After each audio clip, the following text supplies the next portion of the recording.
Shalom, Bapak Ibu Saudara-saudari terkasih. Kita akan belajar firman Tuhan dan saya berharap ini merupakan seri dan kita akan membahas yang dalam seri ini adalah tentang kedatangan Tuhan kali yang kedua. Nah, Saudara, ada pertanyaan, kapan Tuhan itu datang dan tandanya apa? Nah, kita sudah banyak belajar tentang hal itu. Tetapi yang ditanyakan itu apakah Tuhan datang menjemput kita, kita akan diangkat bersama-sama dengan saudara-saudari yang sudah meninggal dalam Kristus yang lebih dahulu bangkit, kemudian kita akan diangkat, bertemu Tuhan di udara itu sebelum atau sesudah Antikristus dinyatakan. Nah, ini menjadi pertanyaan yang terus-menerus diajukan. Dan menjadi banyak teori, memunculkan banyak teori begitu. Nah, saya akan jawab supaya sidang jemaat Kahal punya dasar yang sesuai dengan firman Tuhan. Kalau dari dulu saya diajarin di gereja-gereja Pentakosta bahwa kita ini akan diangkat sebelum Antikris itu menyatakan diri. Nah, kita akan lihat di dalam 2 Tesalonika pasal yang kedua. Judul perikopnya di dalam Alkitab kita ini kedurhakaan sebelum kedatangan Tuhan. Kedurhakaan sebelum kedatangan Tuhan.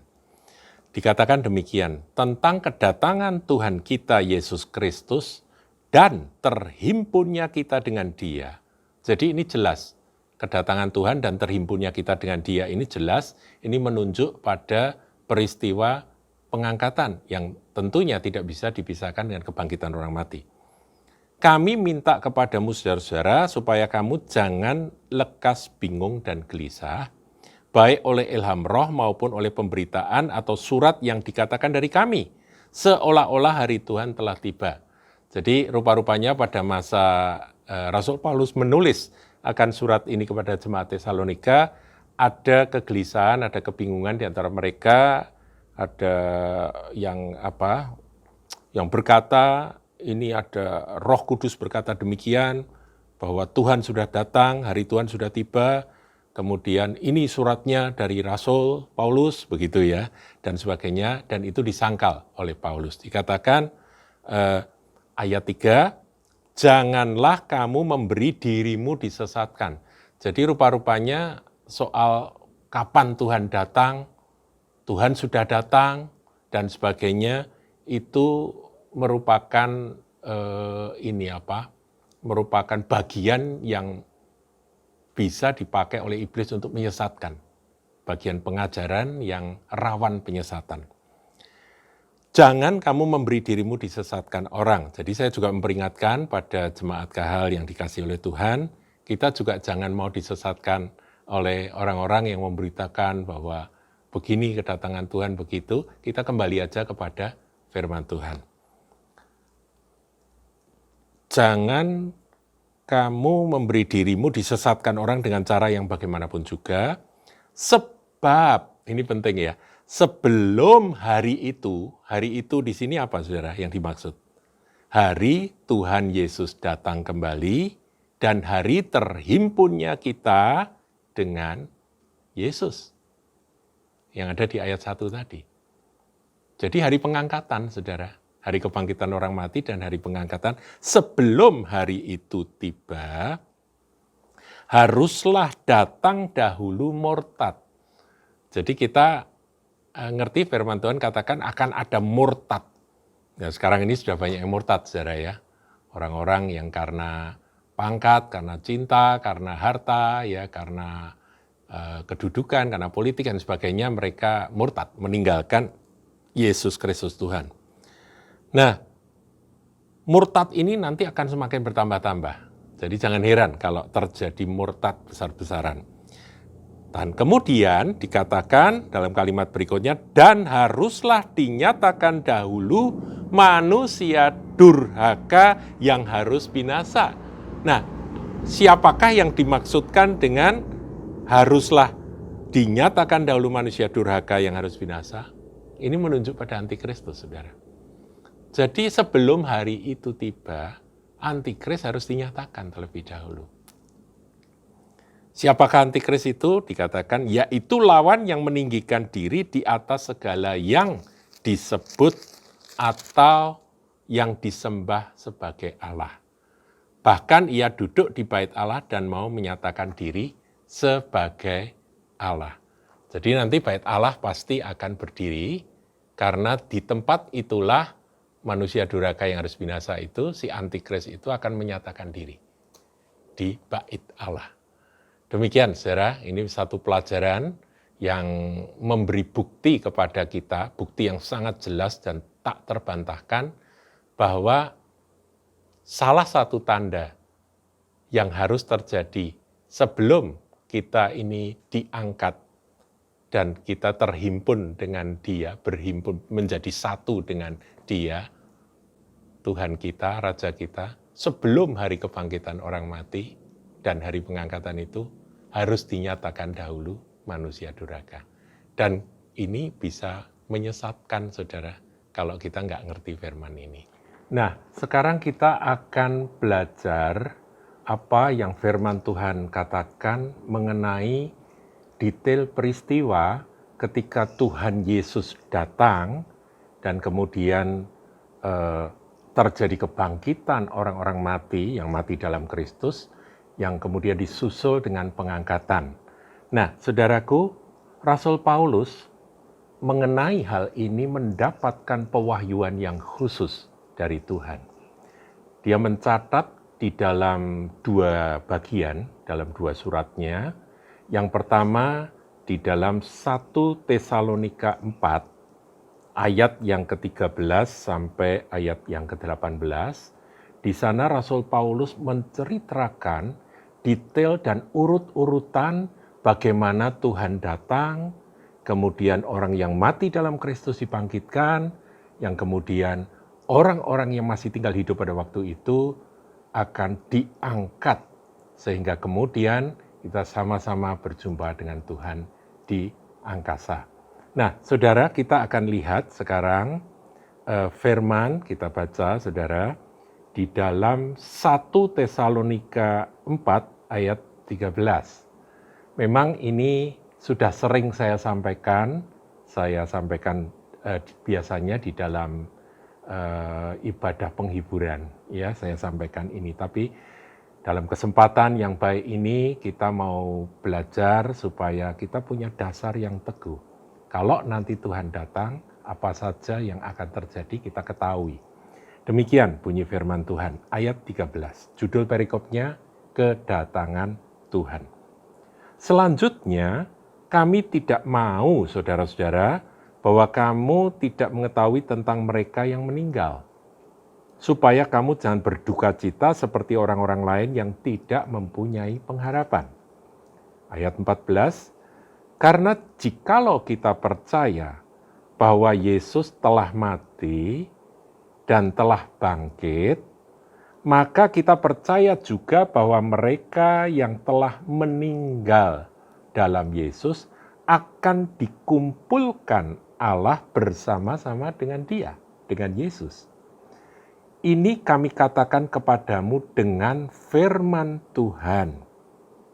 Kita yang hidup, yang masih tinggal sampai kedatangan Tuhan.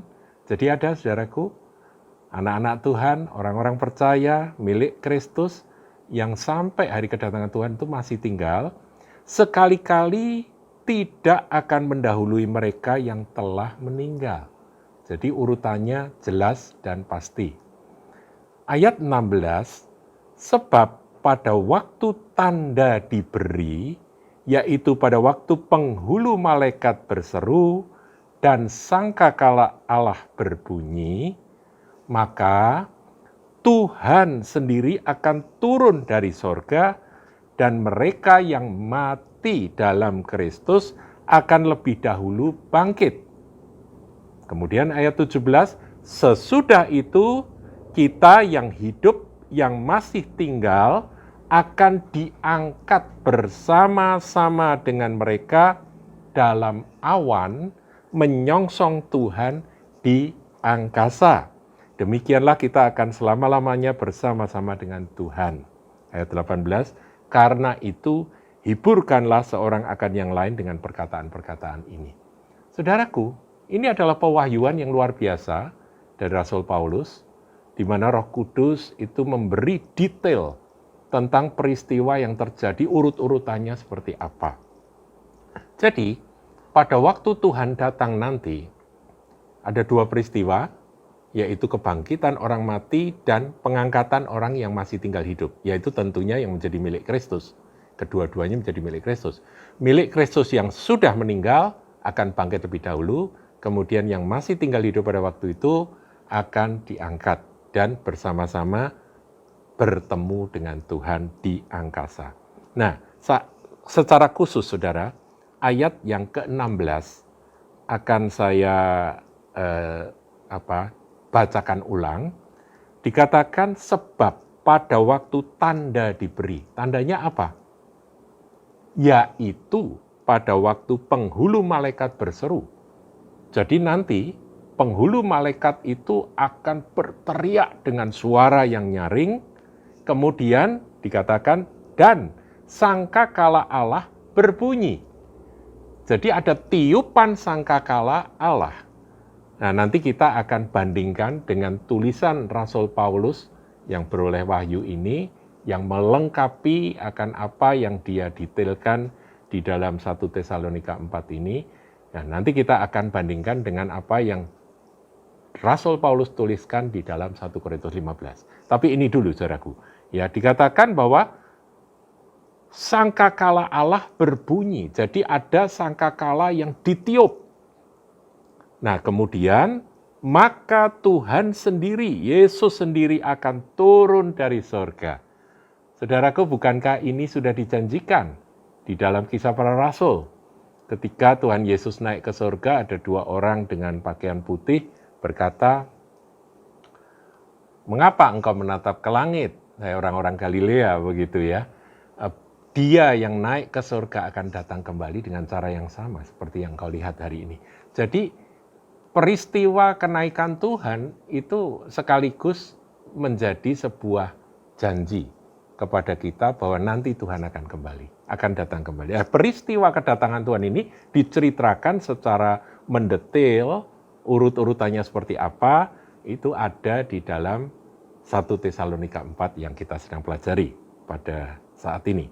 Nah, dikatakan, saudaraku, Tuhan sendiri akan turun dari surga dan mereka yang mati dalam Kristus. Jadi urutan pertama yang mati dulu. Oleh sebab itu ini kan ayat penghiburan bagi orang-orang yang ditinggal mati oleh orang-orang yang dikasihi. Kamu jangan berduka cita sama seperti orang-orang yang tidak berpengharapan. Karena yang mati dalam Kristus itu nanti akan bangkit pada hari kedatangan Tuhan. Dan kita yang masih tinggal hidup pada waktu itu dikatakan kita akan diangkat. Nah, itu ada di ayat yang ke-17. Jadi mereka yang mati dalam Kristus akan lebih dahulu bangkit. Sesudah itu, urutannya jelas, saudaraku ya. Kita yang hidup, yang masih tinggal, akan diangkat bersama-sama dengan mereka, yaitu mereka yang dibangkitkan, mengenakan tubuh kemuliaan sama seperti tubuh Tuhan Yesus pada waktu bangkit dari antara orang mati. Kita akan dikatakan akan diangkat bersama-sama dengan mereka dalam awan menyongsong Tuhan di angkasa. Demikianlah kita akan selama-lamanya bersama-sama dengan Tuhan. Saudaraku, inilah pengharapan orang percaya.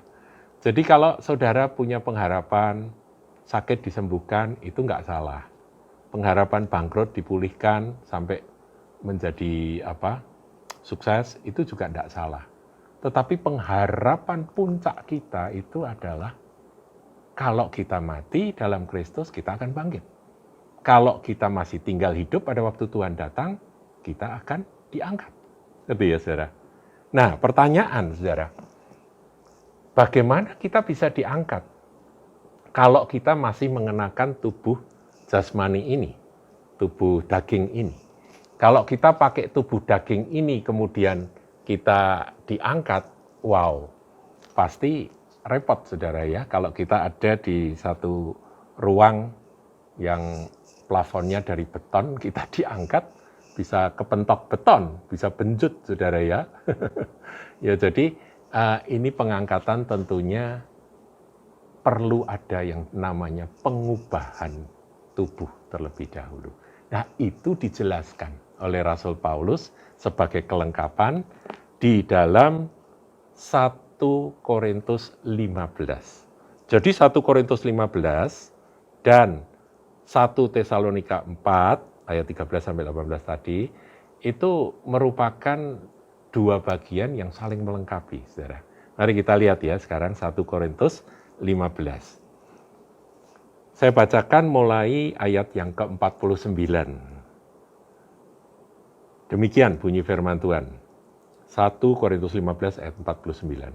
Sama seperti kita telah memakai rupa yang alamiah, jadi sekarang ini kita memakai rupa yang alamiah, ini tubuh saya, ini tubuh alamiah, saudara. Tubuh Anda juga tubuh alamiah. Demikian pula kita akan memakai rupa dari yang sorgawi. Jadi nanti kita akan pakai tubuh yang sorgawi, bukan tubuh yang alamiah ini, yang natural ini, tapi kita mau pakai yang heavenly. Nah, kemudian di ayat 50, saudara-saudara, inilah yang hendak kukatakan kepadamu, yaitu bahwa daging dan darah tidak mendapat bagian dalam kerajaan Allah. Kita harus ngerti, saudara. Tubuh kita yang fana ini jatahnya bukan kerajaan Allah. Ini sementara di bumi. Kita harus pelihara ini karena kita punya tugas kan. Kita harus melayani Tuhan, kita menjadi saksi, kita adalah garam dan terang. Kita harus menjaga tubuh ini sampai waktunya selesai, ya kan? Sampai tugas kita selesai di bumi. Namun, saudaraku, kita harus sadar bahwa tubuh ini bagiannya bukan untuk kerajaan Allah. Dikatakan daging dan darah tidak mendapat bagian dalam kerajaan Allah.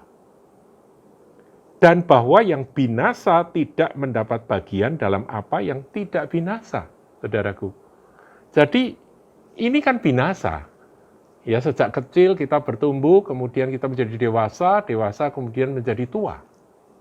Berarti ada kebinasaan yang bekerja dalam tubuh daging kita ini. Karena memang ini bukan direncanakan untuk mewarisi kerajaan Allah yang kekal itu, tidak. Jadi ini sementara. Yang fana nggak bisa menempati yang kekal, yang baka, nggak bisa. Nah, kemudian, saudara, ini tidak bisa ya mendapat bagian dalam apa yang tidak binasa. Yang binasa, ya nanti harus binasa. Nah, kemudian ayat 51, ini bagus.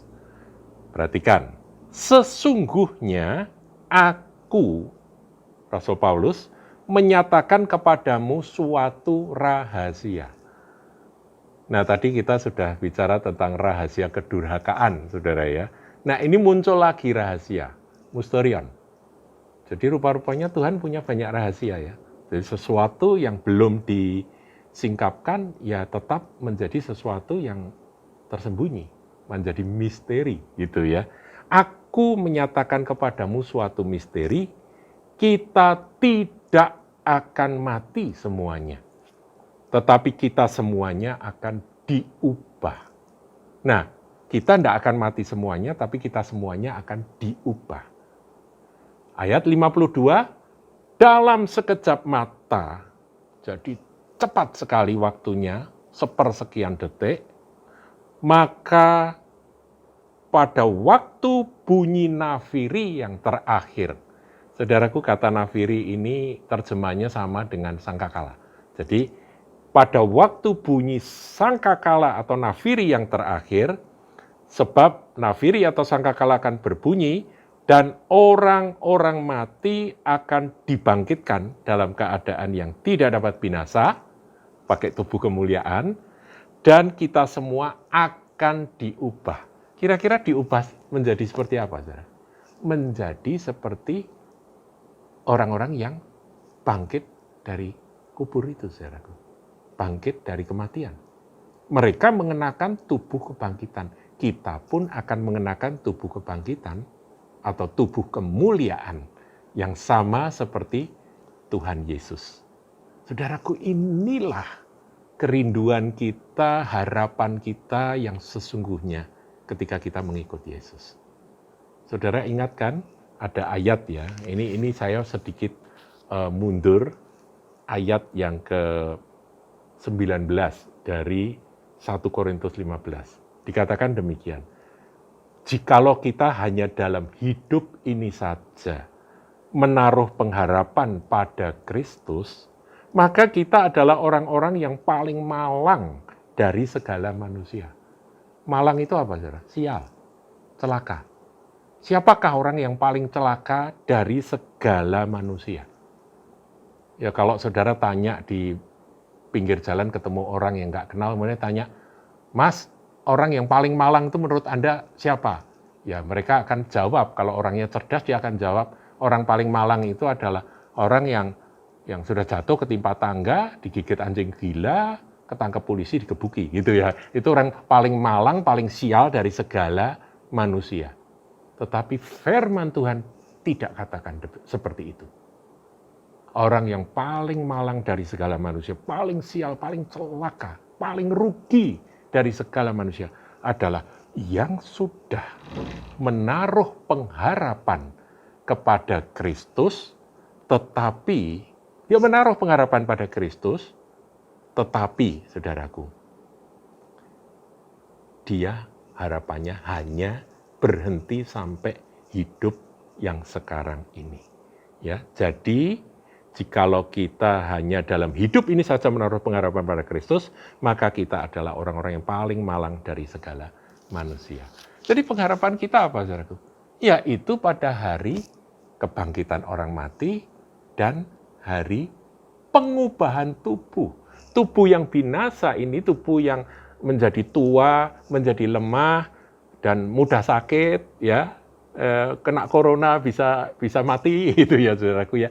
Tubuh yang ini, yang lemah ini nanti akan diubah seperti tubuhnya Tuhan Yesus setelah dia bangkit dari antara orang mati. Sama seperti saudara-saudari kita yang mati dalam Kristus yang kemudian dibangkitkan. Nah, setelah itu barulah kita akan diangkat. Diangkat menyongsong Tuhan di angkasa. Nah, itu yang sering dinyanyikan dalam nyanyian-nyanyian Pentakosta, nyanyian yang sangat indah. Ada pertemuan di udara. Itu, saudaraku. Jadi, kita harus memahami bahwa ketika nafiri yang terakhir, ya, jadi nafirinya itu ayat 52 katakan terakhir atau sangkakalanya itu terakhir. Jadi ada sangkakala ditiup, nanti yang terakhir. Nah, waktu sangkakala yang terakhir itu ditiup, maka rahasia itu akan tergenapi. Misteri itu akan disingkapkan oleh Tuhan. Saudaraku, inilah detail dari peristiwa-peristiwa yang akan terjadi ketika Tuhan Yesus datang kembali untuk menjemput milik kepunyaannya. Nah, sedikit tambahan, saudara ya, masih di dalam tema ini, saya akan menambahkan supaya saudara tambah kaya di dalam firman, kita akan lihat di dalam surat Filipi. Nah, di dalam surat Filipi ayat yang ke-20, perhatikan. Dikatakan, karena kewargaan kita adalah di dalam sorga. Saudara dan saya warga apa? Di bumi ini kita warga Indonesia, betul ya, warga negara Indonesia. Tetapi sesungguhnya, sejak saudara menjadi milik Kristus, sejak saya menjadi milik Kristus, kita adalah warga kerajaan surga. Kewargaan kita adalah di dalam surga, dan dari situ juga kita menantikan, jadi dari suatu keselamatan yang kita peroleh ketika kita percaya Yesus, kita menjadi warga kerajaan surga, sah kita menjadi anak-anak Allah, maka pada saat itu kita mulai menantikan Tuhan Yesus Kristus sebagai juru selamat. Nah, ini sering membingungkan. Sudah atau belum Tuhan Yesus jadi juru selamat? Ya, ayat 20, Filipi 3 ayat 20. Sudah atau belum Yesus jadi juru selamat? Sudah dong. Kita sudah percaya pada Dia, kita sudah mengaku, Tuhan Yesus, Engkaulah Tuhanku, Engkaulah juru selamatku, Engkaulah yang mengampuni segala dosaku, Engkaulah yang telah menghapus segala pelanggaranku. Engkau yang telah menyelamatkan aku, jadi Engkaulah juru selamatku. Menyelamatkan aku dari dosa, dari penghukuman kekal oleh kasih karunia-Nya. Ya kan? Nah, saudara, tapi di sini kita menantikan Tuhan Yesus sebagai juru selamat. Nah, ini penjelasannya ada di ayat berikutnya, ayat 21. Yang akan mengubah tubuh kita yang hina ini, sehingga serupa dengan tubuhnya yang mulia. Yang tadi saya katakan, pada waktu sangkakala Allah yang terakhir itu ditiup, maka yang mati dalam Kristus akan bangkit dan mengenakan tubuh yang mulia itu. Kita pun yang masih tinggal hidup pada waktu itu akan diubahkan dan mengenakan tubuh kemuliaan yang sama. Nah, ini disebut kita ini menantikan Tuhan Yesus Kristus datang sebagai juru selamat untuk menyelamatkan apa? Menyelamatkan tubuh, saudaraku. Jadi ada keselamatan jiwa kita, keselamatan roh kita, tapi ada juga keselamatan tubuh. Yaitu tubuh ini harus diselamatkan, karena tubuh ini binasa. Keselamatannya adalah melalui kebangkitan. Diubah. Kebangkitan atau diubah. Bahkan ada yang menafsirkan begini, pada waktu peristiwa pengangkatan, itu sebetulnya kita mati dalam sepersekian detik. Kita mati dulu, karena kan tadi dikatakan darah daging nggak bisa mewarisi, nggak bisa memperoleh kerajaan Allah kan. Jadi tubuh ini harus mati, saudaraku. Tubuh ini mati, kemudian baru kita bisa mengenakan yang baru.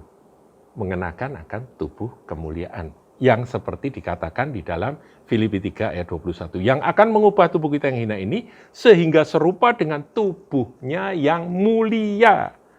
Menurut kuasanya yang dapat menaklukkan segala sesuatu pada dirinya. Jadi tubuh yang baru itu nanti adalah tubuh yang mulia. Kalau saudara tanya seperti apa mulianya, saya katakan tidak dibatasi oleh ruang dan waktu tubuh itu, ya. Jadi meskipun saudara ada di dalam ruangan lantai 20, saudara di basement, ketika pengangkatan tiba, saudara diubah dengan tubuh kemuliaan, saudara akan tembus ketemu Tuhan di udara, ya. Jadi tubuh tidak dibatasi oleh ruang dan waktu. Tubuh seperti tubuhnya Tuhan Yesus, tiba-tiba bisa masuk ke dalam ruangan, ya, pintu terkunci, tiba-tiba ada di dalam ruangan seperti itu. Tubuh yang makan juga bisa, nggak makan pun juga nggak apa-apa, itu ya kira-kira.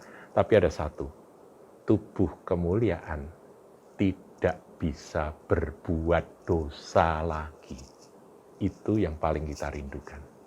Seringkali kita nih sedih karena tubuh daging ini cenderung menarik kita untuk melakukan dosa. Tetapi tubuh kemuliaan tidak bisa berbuat dosa. Naturnya beda. Sifat alaminya beda, saudaraku ya. Itu sifat yang disebut dengan kodrat ilahi. Itu adalah tubuh kemuliaan. Dan itulah yang kita nantikan. Ya, di dalam Filipi tadi ya, Filipi 3 ayat yang ke-20-21 itu, kita menantikan tubuh yang seperti, yang sama seperti tubuh Tuhan, yang bisa menaklukkan segala sesuatu kepada dirinya. Haleluya. Saudara, bukankah ini indah? Hari yang luar biasa, hari yang begitu mulia, yang kita rindukan dan kita nantikan. Ya, sampai di sini terlebih dahulu, PA tentang kedatangan Tuhan, seri yang pertama, ya, jadi pelajaran pertama, kita nanti akan lanjutkan dengan pelajaran-pelajaran berikutnya. Tuhan memberkati.